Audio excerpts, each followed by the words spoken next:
Notre France sera aussi plus forte par la relance de sa natalité. Bon, ça devient un peu mission impossible là pour Emmanuel Macron qui milite pour un réarmement démographique de la France parce que pour la première fois depuis le XVIIIe siècle, notre pays connaît une croissance démographique qui ne progresse plus.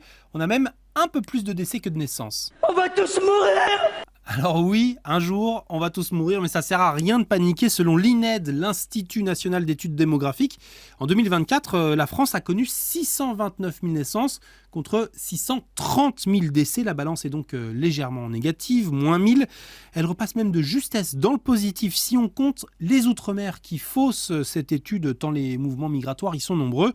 Mais cette étude va donc quand même être scrutée et débattu par les politiques parce qu'au 1er janvier dernier, si la population française continuait d'augmenter à 68 millions d'habitants, c'était seulement grâce à l'immigration.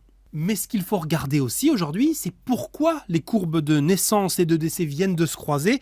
Premièrement, et c'est complètement logique selon l'INED, on a beaucoup plus de vieux aujourd'hui en France. Ce vieillissement de la population, il résulte de l'arrivée à des âges élevés, au-delà de 75 ans, des personnes qui sont nées juste après-guerre, pendant la fameuse période du baby-boom, là, entre 45 et le début des années 60. Et donc dans le même temps, on a beaucoup moins de naissances parce que les jeunes en âge de devenir parents sont aujourd'hui plus angoissés et plus précaires. C'est pour ça que le gouvernement espère les encourager, avec notamment ce nouveau congé de naissance plus long et mieux rémunéré.